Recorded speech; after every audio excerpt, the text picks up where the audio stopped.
आप इसकी बोली शक्ल पे मत जाइए, इसने मारा हमारे पति को।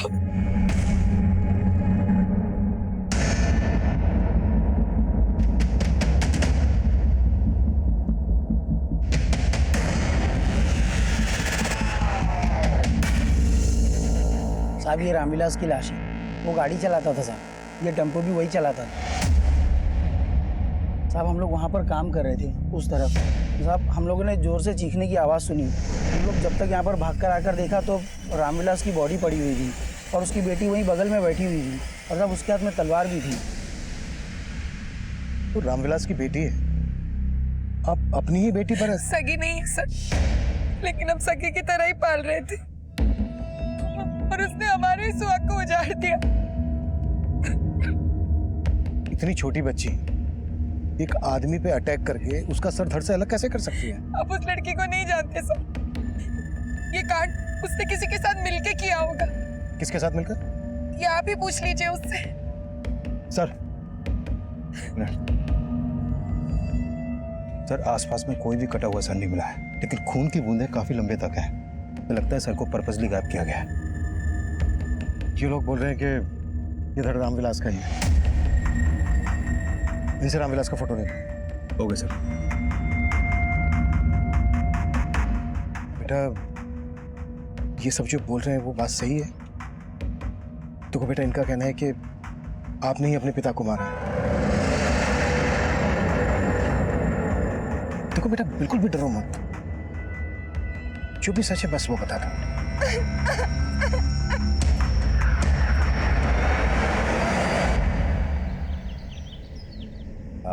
ले बेटा बंटी,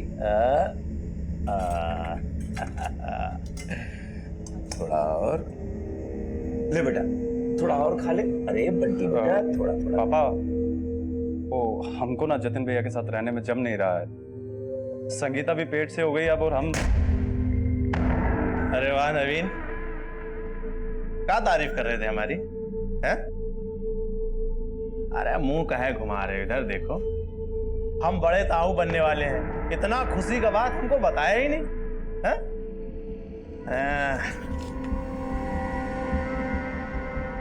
ये लो, अरे रख लो। हाँ, क्या बोले थे? कमा के आओ फिर खाओ। अब हम मुफ्त का नहीं खाएंगे, हैं? कमाएंगे फिर खाएंगे। ये क्या बदतमीजी है? अरे काहे की बदतमीजी? ए भाई, बुढ़ाओ के लिए दूसरा खाना लेके आओ। वैसे भी साला हम तो जूठन खाने के लिए ही पैदा हुए हैं। जूठन खाने के लिए नहीं, खून पीने के लिए पैदा हुए हो राजा साहब, खून पीने के लिए।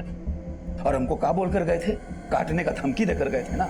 अब ये किसका जेब काट कर आ रहे हो जो इतना पैसा उड़ा रहे हो?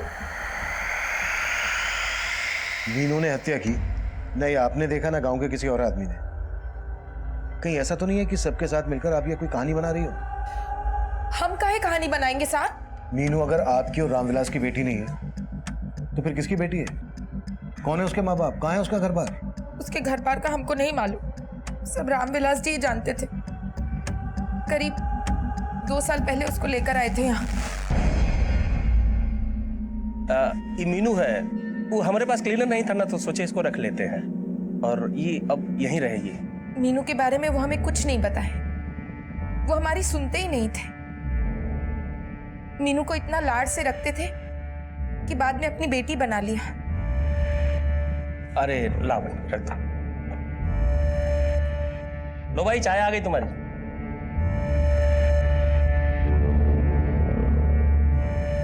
देखो अब ये भी आ गई तुम्हारा हाथ बटाने के लिए। देख बुंदेली, हमारी कोई संतान नहीं है, क्यों ना हम इसे गोद ले ले? बहुत अच्छी लड़की है ये।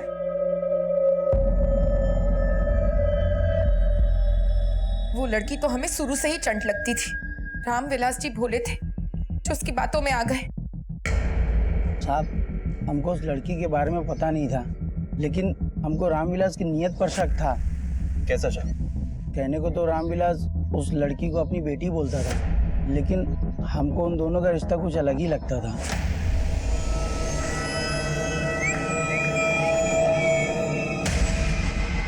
अच्छा, ये रामविलास मीनू को लाया कहाँ से था? साहब मीनू कहाँ की है ये तो हमें नहीं मालूम, लेकिन पिछले 15 दिनों से एक आदमी लगातार यहाँ आ रहा था, मीनू को अपने साथ ले जाने की कोशिश कर रहा था और उस दिन रामविलास जी ने उस आदमी को धक्के मार के घर से निकाल दिया। आगे से दिखा तो काट कर देंगे। अब मीनू के साथ कोई रिश्ता नहीं तुम्हारा। भाग यहाँ से, भाग।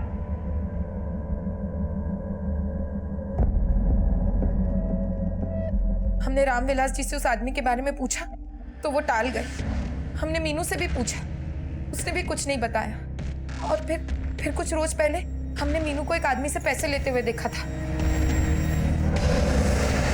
मीनू कौन था वो पापा का जाने वाला था। पापा ने उनका माल पहुंचाया था ना, इसलिए पैसे देने आया था।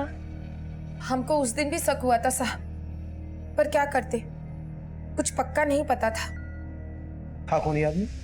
हम शक्ल तो ठीक से नहीं देख पाए साहब। और हाँ, कल रात फिर एक आदमी आया था, मीनू को अपने साथ ले जा रहा था। वो तो हम लोग जाग गए तो वो आदमी भाग गया। ये आदमी कौन था? हम बोले ना साहब, ना रामविलास जी हमें कुछ बताते थे, ना मीनू, ना हम उसकी शक्ल ठीक से देख पाए। जो आदमी मीनू को पैसे दे रहा था, आपने उसकी शक्ल नहीं देखी? और ये जो आदमी कल मीनू को ले जाने की कोशिश कर रहा था, इसकी शक्ल भी नहीं देखी? जिस आदमी को रामविलास ने घर से धक्के देकर बाहर निकाला, उसकी शक्ल तो देखी थी ना आपने? हाँ साहब। इसका स्केच बनवा सकते हैं? कोशिश करते हैं। अड़ोस पड़ोस वाले रामविलास और मीनू के रिश्ते को लेकर शक जता रहे हैं। और रामविलास की पत्नी बोल रही है कि मीनू से मिलने कोई आदमी आता था। ये चक्कर को समझ में नहीं आ रहा है। सर, क्या सर वाकई एक छोटी सी बच्ची ने हत्या की होगी? नो कमेंट्स, हमारी जांच चल रही है। लेकिन सर अभी तक रामविलास का कटा हुआ सिर नहीं मिला है। क्या वो लाश वाकई रामविलास की है? अभी इस स्टेज पर कुछ भी कहना जल्दबाजी होगी। जैसे ही हमारी जांच से कुछ पता चलता है, आप लोगों को इत्तला कर दिया जाएगा। Thank you sir. एक बात और सर। Thank you.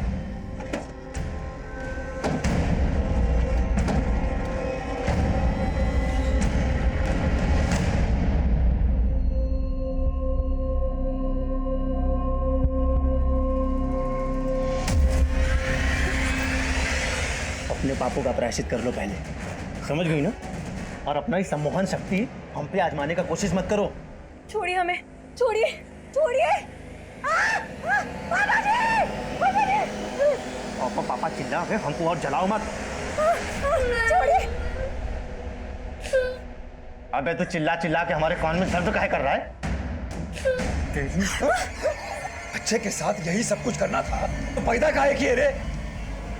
पैदा काहे किए हैं? अगर आपने पापा जी पे हाथ उठाया ना तो हम भूल जाएंगे कि आप हमारे पति हैं। तुम तो पहले भी भूल चुकी थी कि हम तुम्हारे पति हैं।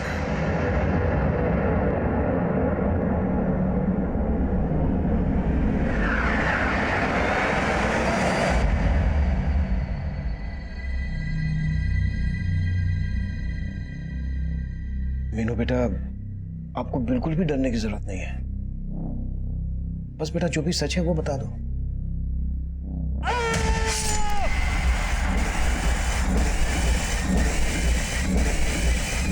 मिलने आता था, इसको तो जानती होगी ना, कौन है ये? हमको कुछ नहीं मालूम।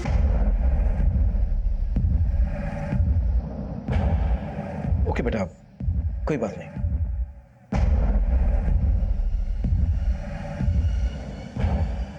बाजी, राजा सिलेंडर पापियों के सर गायब कर देते होंगे तो वो पापी तो बिना सर के भूत जैसे दिखते होंगे। ये भूत कुछ नहीं होता है, समझे? अच्छा, तो राजा सिलेंडर कैसे दिखते हैं? उनका फोटो है क्या आपके पास? राजा सिलेंडर है ना बहुत। अच्छा बच्चों, अब बाकी ये कहानी है ना हम आपको बाद में सुनाएंगे। अबे मेवे भी तो बेचने जाना है। अब आपको कहानी सुनाते हुए तो पेट नहीं भरेगा, बाद में मिलते हैं। हाँ, ये आदमी आए दिन मीनू से मिलने आ रहा था, ऐसा रामविलास की पत्नी बुंदेली का कहना है। और मीनू ने इस आदमी को पहचानने से इनकार कर दिया। मीनू ये भी नहीं बता रही है कि 2 साल पहले तक वो कहाँ थी, रामविलास उसे कहाँ से लेकर आया था। लेकिन हमें इन सभी सवालों के जवाब ढूंढ। मीनू का मेडिकल करवाओ ताकि ये कंफर्म हो सके कि रामविलास का मीनू के साथ वाकई में कोई गलत रिश्ता था या फिर चक्कर कुछ और है। सर सर मैं मोबाइल नेटवर्क कंपनी में गया था, पता चला कि रामविलास के फोन पे आखिरी कॉल सूरज श्रीवास्तव नाम के आदमी ने किया था, लेकिन उसका नंबर अभी बंद आ रहा है। सूरज श्रीवास्तव? ये सूरज श्रीवास्तव वही तो नहीं है जिसका रामविलास की पत्नी ने स्केच बनवाया? नहीं sir, mobile network service provider से सूरज की एक फोटो मिली है सर, ये है सूरज श्रीवास्तव और इसका नंबर जिमिया गांव के एड्रेस पर रजिस्टर्ड है। तुरंत इस एड्रेस में जाओ। सर कोई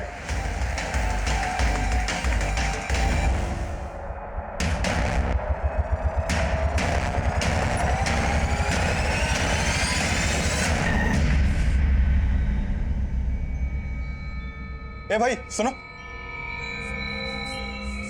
ये सूरज श्रीवास्तव का घर है ना? जी सर, यही है श्रीवास्तव। कहाँ है वो? अब कहाँ ये तो नहीं मालूम, लेकिन भाड़े की गाड़ी चलाता है, कभी कभार ही आता है यहाँ पे। लेकिन हमने 2 दिन पहले उसे देखा था। साहब सूरज लंबे लंबे टूर पे जाता था, लेकिन जब भी जाता था कई कई दिन लौट के नहीं आता था। बोलिए सूरज के घर वाले? साहब वो तो यहाँ पे अकेला रहता है। हाँ संदीप। सर सूरज तो 2 दिन से गायब है, उसके पड़ोसी से उसका एक नंबर तो मिला, लेकिन नंबर बंद आ रहा। और सर रामविलास को भी यहाँ पे कोई नहीं जानता, बल्कि सूरज को रामविलास के साथ कभी किसी ने नहीं देखा। सूरज की गाड़ी का नंबर हर बीट चौकी टोल नाका पर भेजो, उसका पूरा रूट स्कैन करो। सर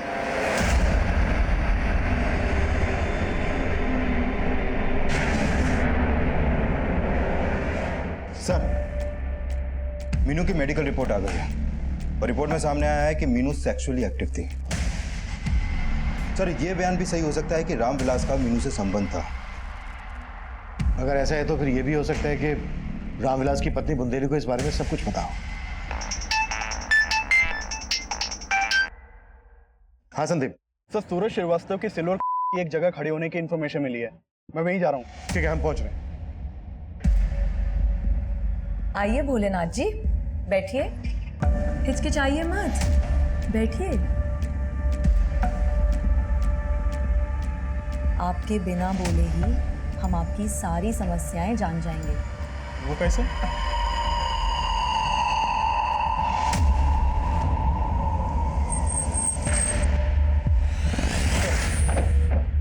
सर ये सूरज श्रीवास्तव की गाड़ी है और यहाँ गाड़ी के नीचे कटा हुआ धड़ मिला है, ये रहा सर। सर यहाँ आसपास कहीं भी कटा हुआ सर नहीं मिला, लेकिन हमारी टीम हर जगह छानबीन कर रही है। बड़ी बाहर निकलो।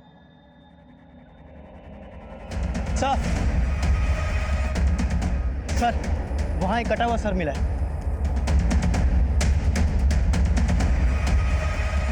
ये देखिए सर।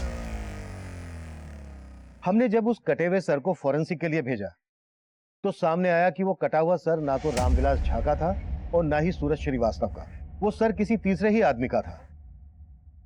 काफी तलाश करने के बावजूद हमें ना रामविलास झा का सर मिला ना सूरज श्रीवास्तव का, लेकिन जल्द ही हमें एक तीसरा धड़ भी मिल गया। वो धड़ उस इकलौते सर का था जो हमें मिला था, लेकिन हम उस तीसरे आदमी की पहचान नहीं कर पा रहे थे। पर तीनों मर्डर का एमओ एक जैसा लग रहा था। रामविलास और सूरज के सर के ना मिलने का राज हमारी समझ में नहीं आ रहा, पर एक के बाद एक 3 हत्याओं ने पूरे इलाके को सकते में डाल दिया। इलेक्ट्रॉनिक और प्रिंट मीडिया में हमें लगातार क्रिटिसाइज किया जा रहा था। सर इस एरिया में 3 लोगों की सिर काट के हत्या कर दी गई, आखिर कौन है उनका कातिल? हमारी जांच चल रही है। सर आपकी जांच नतीजे पर कब पहुंचेगी? सर आपको नहीं लगता कि वो कोई सीरियल किलर है? देखिए हम हर एंगल पर काम कर रहे हैं और जल्द से जल्द किसी नतीजे पर पहुंचेंगे। Thank you. अच्छा सर एक बात और। सर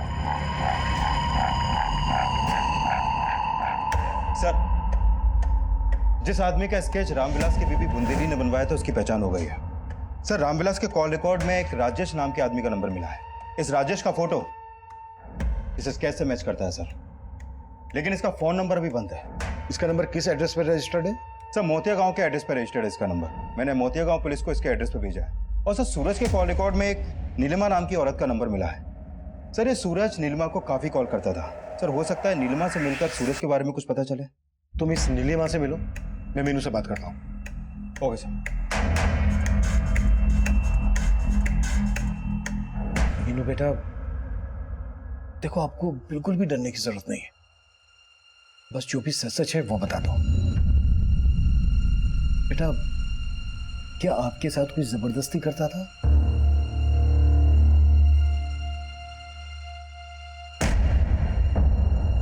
बेटा, क्या आपके साथ जबरदस्ती रामविलास? नहीं, वो मेरे सगे पापा थे। बेटा, रामविलास आपके सगे पापा थे, तो फिर आपकी माँ कौन है?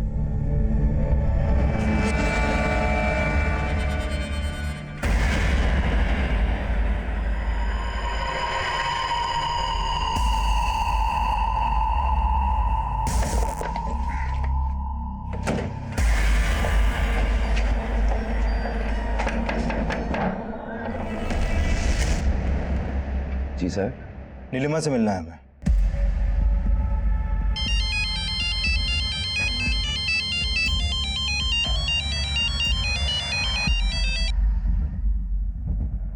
हेलो पापा। बहू, पुलिस आई है, तुमसे मिलना चाहती है। पुलिस? कौन है आपकी माँ? क्या नाम है आपकी माँ का? वंदना। मैं उनके साथ मोतिया गांव में रहती थी। मोतिया गांव? हाँ, पर पापा मेरे साथ नहीं रहते थे, वो कभी कभी आते थे।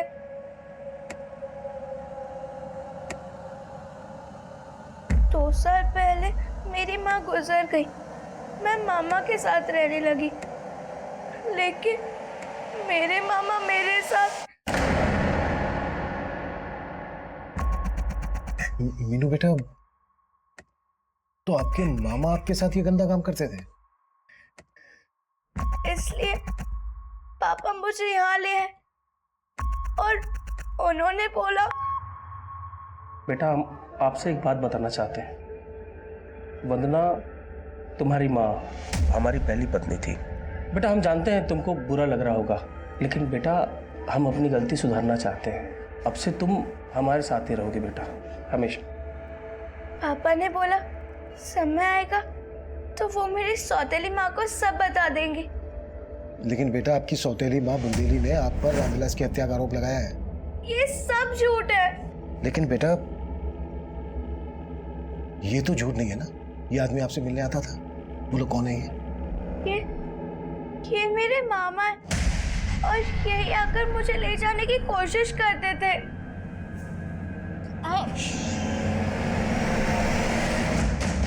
मेरे मामा हमको कहीं ले जाकर बेच देना चाहते थे। आपने इस बारे में हमें पहले तो कुछ नहीं बताया। हमें समझ नहीं आ रहा था। मीनू, कहीं ऐसा तो नहीं है कि तुम्हारे मामा ने ही तुम्हारे पापा को? नहीं, वो कोई और था। कौन था वो? हमको नहीं मालूम। सर, मीनू, एक मिनट। सर, मोतिया गांव की पुलिस मोतिया गांव गई थी। राजेश वहां से भी गायब है। इस राजेश का लुकआउट नोटिस जारी करो। पता करो ये कहाँ जा सकता है और उसका फोन नंबर भी सर्विलेंस पे डालो। सर,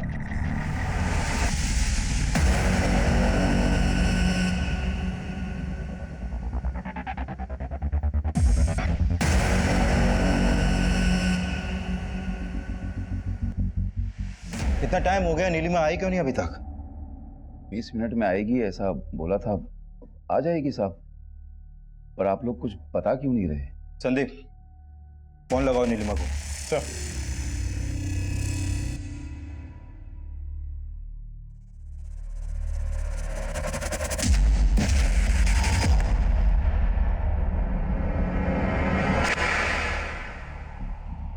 ये कौन है?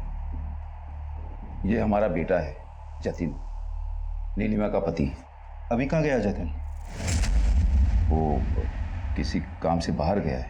सर, नीलिमा का फोन तो बंद आ रहा है। ये नीलिमा कहाँ गायब हो गई अभी? अरे साहब, फोन की बैटरी खत्म हो गई होगी, आ जाएगी। लेकिन अब तुम्हारा बेटा जतिन वापस नहीं आने वाला। मतलब? यही है ना जतिन? अब बोलती क्यों बंद हो गई? इसकी लाश हमें 5 दिन पहले मिली है और आप बोल रहे हैं कि जतिन कहीं गया है अभी? हमें तो यही बोल के गया था साहब, पर ये बंद कीजिए। अब आपसे थाने में ही चलकर बात होगी। साहब, मीनू जरूर कोई नई कहानी बना रही है। वो रामविलास जी की सगी बेटी हो ही नहीं सकती। ये सब बोल के वो हमारे मरे हुए पति को बदनाम कर रही है। हमने मालूम किया है, रामविलास अक्सर मोतिया नगर जाया करता था, जहाँ मीनू की माँ वंदना रहती थी। अरे साहब, हमारे पति टेम्पो चलाने पता नहीं कहाँ कहाँ जाते थे। आप मीनू की बातों में मत आइए। वो रामविलास जी की सगी बेटी नहीं हो सकती। वो तो हम डीएनए से पता लगा लेंगे, पर कहीं ऐसा तो नहीं है कि तुम इस बारे में सब कुछ जानती थी और इसी बात का बदला लिया तुमने रामविलास से? नहीं साहब, हमें कुछ नहीं पता था। हम आपसे कह रहे हैं ना, मीनू झूठ बोल रही है। सर, जो कटा हुआ सर और धड़ में मिला था वो नीलिमा के पति जतिन का था। What? और नीलिमा कहाँ है? सर, नीलिमा कहीं गायब हो गई है, लेकिन मैं उसका पता लगवा रहा हूँ। अभी तो मैं जतिन के सैनेंद्र ने कई सारे पापियों का संहार कर दिया। संहार कर दिया मतलब? संहार यानी उस दिन बताया था ना, राजा सैनेंद्र है ना, पापियों को मृत्यु लोक पहुंचा देते थे। मृत्यु लोक? ये कहाँ होता है? मृत्यु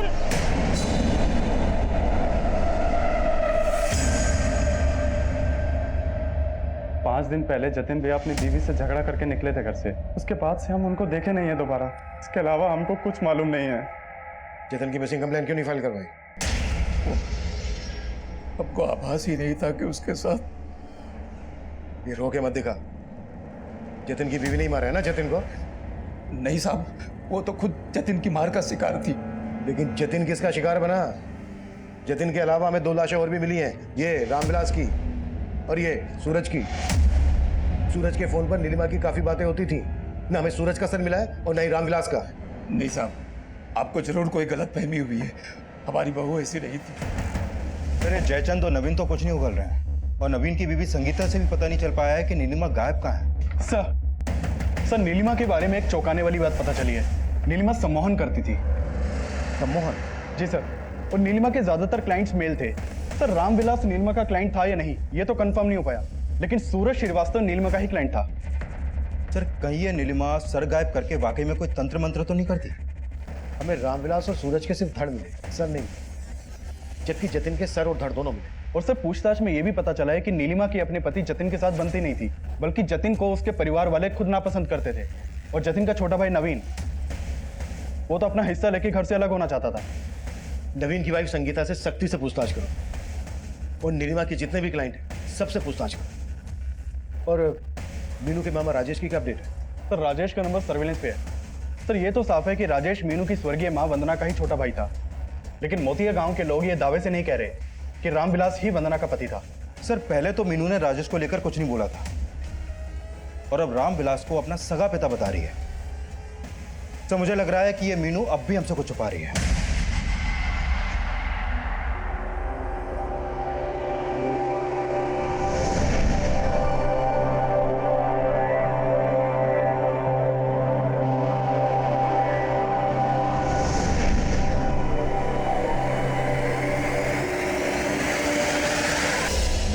नीलिमा ने आखिरी फोन आपको किया था। अब ये बताओ, नीलिमा कहाँ है? तो सर, हम उसको अपने घर का वास्तु ठीक करने के लिए कह रहे थे बस। हाँ साहब, वो सम्मोहित ही करती थी। हम तो उससे साहब वो ज्ञान व्यान समझ के मिलते रहे, लेकिन वो औरत साहब एकदम कपटी है। तुम्हारे साथ क्या कपट किया उसने? नीलिमा के सम्मोहन ज्ञान के बारे में तेरे से बेहतर कौन जानता होगा जयचंद? हाँ साहब, वो लोगों की समस्याओं का निवारण किया करती थी। उनके कपड़े उतार के, और उसके बाद उनके सर धड़ से अलग कर देती थी। नहीं साहब, आपको जरूर कोई गलतफहमी हुई है। किसी ने कान भरे हैं आपके। पता है तेरी छोटी बहू संगीता ने इस बारे में क्या कहा है? साहब, मुझे नहीं पता उन्होंने क्या किया, लेकिन जेठ जी को लगता था कि उनका बच्चा उनका नहीं है। मतलब कि उनको शक था कि नीलिमा का हमारे ससुर जी के साथ। नहीं साहब, वो झूठ बोल रही है। अब तो हम दावे के साथ कह सकते हैं कि नवीन ने ही जतिन को मारा है, और अब वो हमें फंसा रही है। दरअसल वो दोनों अपना हिस्सा लेकर अलग होना चाहते थे, और हमने उन्हें अलग नहीं होने दिया, इसलिए अब वो हमें अंदर करवाने की चाल सोच रहे हैं। देख जयचंद, नीलिमा के बेटे का डीएनए हम तेरे डीएनए से मैच करवाएंगे, इसलिए बोल रहा हूँ जो भी सच है बता दे। बाद में बहुत तकलीफ होगी तुझे। उसका बेटा तेरा ही है ना? हाँ जी, लेकिन साहब। अब सफाई मत दे। नीलिमा ने रामविलास का सर गायब किया, सूरज का सर गायब किया, जतिन को मारा। ये बोल, इस सब में तू भी उसके साथ शामिल है ना? नहीं साहब, बिल्कुल नहीं। नीलिमा कहाँ है ये बोल। हमको नहीं मालूम साहब।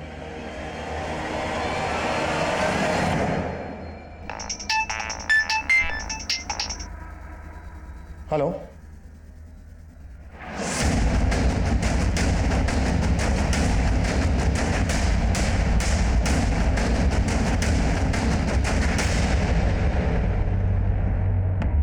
सर नीलिमा का फोन इसी एरिया में बंद हुआ था। तो मतलब ये नीलिमा तब हमारी प्राइम सस्पेक्ट थी, इसलिए हम सोच रहे थे कि शायद हमारा ध्यान भटकाने के लिए नीलिमा ने किसी दूसरी औरत का सर गायब किया है और उस धड़ को अपनी पहचान देने की कोशिश की है, पर हम गलत साबित हुए। उस धड़ का डीएनए नीलिमा के बेटे के डीएनए से मैच हो गया, वहीं मीनू का डीएनए रामविलास के डीएनए से मैच हो गया, जिससे यह साफ हो गया कि मीनू रामविलास और वंदना की ही बेटी है। एक के बाद एक 4 हत्याएं हमारे सामने आई। ये हत्याएं क्यों और किस मकसद से की जा रही थी कि हम समझ नहीं पा रहे। तब कई सस्पेक्ट हमारी रडार में थे। मीनू के मामा राजेश का फोन सर्विलेंस पर था। जैसे ही उसने अपना फोन ऑन किया, हमने जीपीआरएस के जरिए उस जगह को ट्रैक डाउन कर लिया जहां पर राजेश छिपा हुआ। मीनू का मामा राजेश अपने इस बयान पर कायम रहा कि उसका इन हत्याओं में कोई हाथ नहीं है। लेकिन तब अचानक से इस केस को अपने अखबार में हेडलाइन देने वाला पत्रकार देवेंद्र इस केस की एक चौंका देने वाली हेडलाइन बनने वाला था। मेरे न्यूज़पेपर में काम करता है, 2 दिन से इनका फ़ोन नहीं लग रहा है और इनके घर पे ताला लगा हुआ। देवेंद्र तो अक्सर मुझसे मिल रहा था इन कटी हुई लाशों की इन्फॉर्मेशन के लिए। हाँ सर, मुझे भी लग रहा है देवेंद्र के गायब होने का चक्कर भी इसी केस से जुड़ा हो सकता है। आपको ऐसा क्यों लग रहा है? सर वो इस केस को जिस तरह से कवर कर रहा था, हो सकता है उसे इस केस से जुड़ी कोई बात पता चली हो और उसको भी। ये देवेंद्र रहता कहाँ है? उसका एड्रेस दो।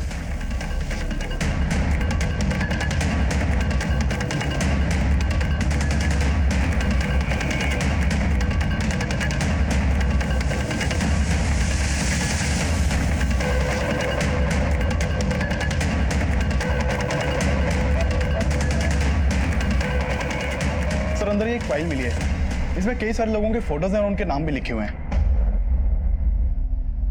विनोद मिश्रा, सुबोध अग्रवाल, सूरज श्रीवास्तव, रामविलास झा, नीलिमा त्यागी, इन सब का सर राजा सरिंदर ने गायब किया। लेकिन सर इसमें जतिन त्यागी का कोई फोटो नहीं है।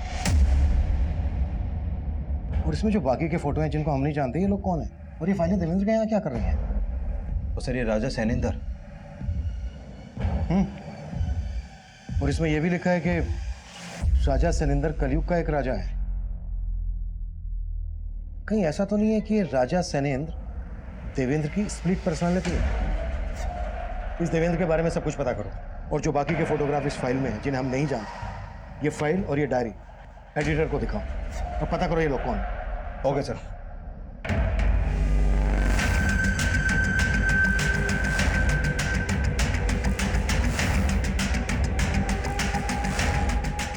सर ये 28 लोगों के फोटोग्राफ्स हैं। मैंने सूरज, नीलिमा और रामविलास के अलावा इन सभी लोगों के बारे में जानने की कोशिश की। सर इनमें से 13 लोगों की मिसिंग कंप्लेंट सिवान जिले के अलग अलग थाने में दर्ज हुई थी और बाकी के बारे में कोई इन्फॉर्मेशन नहीं है सर। यानी सब गायब।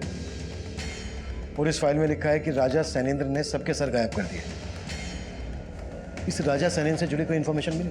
सर फिलहाल ना तो राजा सैनिंदर से जुड़ी कोई इन्फॉर्मेशन मिली है और ना ही इस देवेंद्र के बारे में कुछ पता चला है। लेकिन सर सिवान जिले में 13 लोग जहां जहां से मिसिंग हुए थे वहां पर हमारी पूछताछ जारी है। राजेश और राजा काफी सिमिलर है। कहीं ऐसा तो नहीं है कि राजा राजेश का निकनेम है और देवेंद्र का भी इसके साथ कोई कनेक्शन है? साहब हम सच कह रहे हैं, हम किसी देवेंद्र को नहीं जानते और ये राजा वाजा निकनेम हमारा नहीं है। हेलो,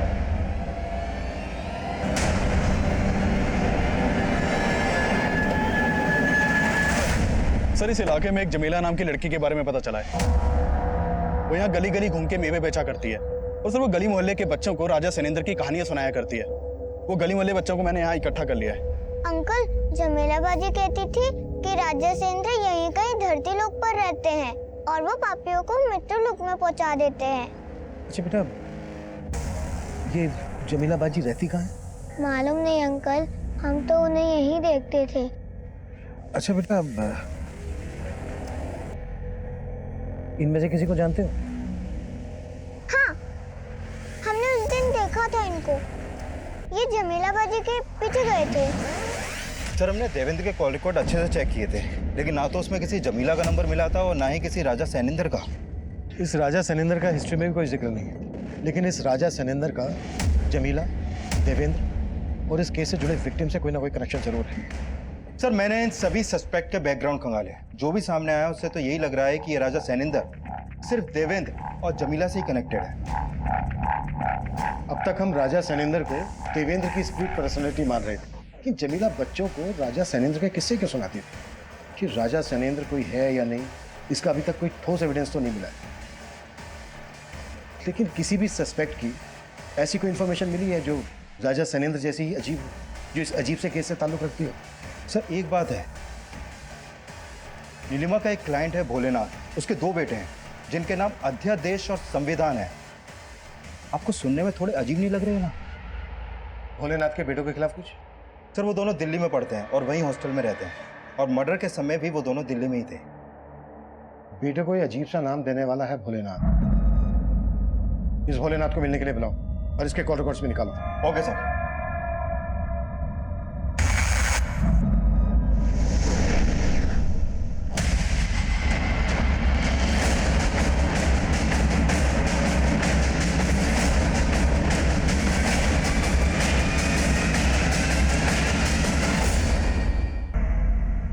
हमें पता चला है राजा सैनिंदर ने इसका सर गायब कर दिया था। राजा सैनिंदर? नहीं जानता? मेरी सलीम को तो जानता होगा। तेरे कॉल रिकॉर्ड्स में नंबर मिला है हमें इसका। हाँ साहब, ये कुछ महीनों पहले मुलाकात हुई थी इससे। और ये पत्रकार देवेंद्र, इसको भी जानता होगा। साहब ये सब आप मुझसे क्यों पूछ रहे हैं साहब?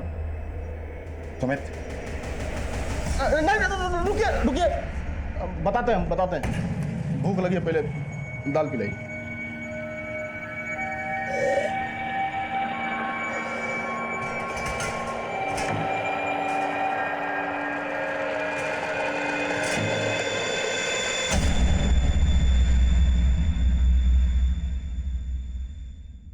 भर गया साहब पेट।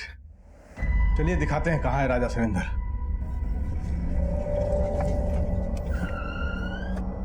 आइए हम आपको दिखाते हैं साहब, आइए। ये देखिए राजा सैनिंदर का पहला इंसाफ। बहुत ज्ञानी आदमी था साहब। और भी हैं साहब यहाँ पे, सूरज अग्रवाल, नीलिमा त्यागी, सब मिला के साहब यहाँ पे 30 खोपड़ियाँ हैं। कुछ तो बाहर भी हैं साहब, आइए हम आपको दिखाते हैं। ये देखिए, ये देखिए, ये देख रहे हैं, एक इधर लटक रही है। यहाँ बहुत है, ढेर सारे हैं। इन सब का ये हाल राजा सैनिंदर ने ही किया है। तो तू है राजा सैनिंदर? हाँ साहब, जब हम बच्चे थे ना तो सब बोलते थे हम मंदबुद्धि हैं। हालांकि जवानी तक हम सुनते रहे सबको। और वो विनोद मिश्रा हालांकि जहाँ देखे हमको बेइज्जत करे, हर जगह नीचा दिखाता रहे। एक दिन उसका गला ही काट दिया हम। और वो सूरज बहुत सियाना था, वो उसका चालाक खोपड़ी देख के साहब हम ठान लिए अब अगला मगज हमको रामविलास चाहिए। साला बहुत तगड़ा वैदिक गणित जानता था। तो सूरज का फोन से हम उसको कॉल किए। वो साला हमारा इंतजार कर रहा था और हम उसका सर काट के ले गए। सम्मोहन ज्ञानी, नीलिमा बहुत प्रभावित थे साहब उसके ज्ञान से भी। तेरी ये कहानियां जमीला बच्चों को क्यों सुनाती थी? और तेरी इन कहानियों की डायरी और फाइल देवेंद्र के घर क्यों मिली? सूरज से पहले हम 25 लोगों का सर अलग कर चुके थे, पर कोई हमारे प्रताप को जानता ही नहीं था। तो हमने सोचा साहब हमारा चर्चा होना चाहिए। वो जमीला का पति सलीम और नीलिमा के सम्मोहन में आके वो जमीला से बेवफाई करने लगा। वो जो बच्चों को कहानियां सुनाती थी ना साहब राजा सैनिंदर की, वो हम ही था। सोचे थे कभी किताब में छपवाएंगे, साला वो देवेंद्र जमीला के पीछे पड़ गया था। मुझे तुमसे कुछ राजा सैनिंदर के बारे में बात करनी है। लेकिन हमें आपसे कोई बात नहीं करनी। उसको शक हो गया था साहब हम पे। अब इससे पहले कि वो हमारा चिट्ठा खोलता, हम उसका सर भी गायब कर दिए और धड़ दिए। जमीला कहाँ है? साहब उसको छोड़ते तो हम फंसते, तो देवेंद्र के साथ उसको भी हम गायब कर दिए। जतिन त्यागी, उसको भी हम ही ने मारा। साला उधार लिया था हमसे, दे ही नहीं रहा था तो मार दिया। उसके मगज का सुख हमारे किस काम का? इसलिए आपको उसका सर भी मिल गया और धड़ भी कर दिया, उसका भी इंसाफ। अब तेरा इंसाफ भी होगा। भोलेनाथ उर्फ राजा सैनिंदर एक ऐसा मुजरिम है जिसकी मानसिकता को लेकर कई मनोवैज्ञानिक रिसर्च कर रहे हैं, लेकिन जब उसकी मेडिकल जांच करवाई गई तो तो यही सामने आया कि उसकी मानसिक हालत एकदम ठीक है, वो नॉर्मल है। कोर्ट ने इस केस को रेयर ऑफ द रेयरेस्ट माना और भोलेनाथ उर्फ राजा सनिंदर को उम्र कैद की सजा सुनाई। अब मैं सीनियर इंस्पेक्टर अभिमन्यु जिंदल आप लोगों से विदा लेता हूं।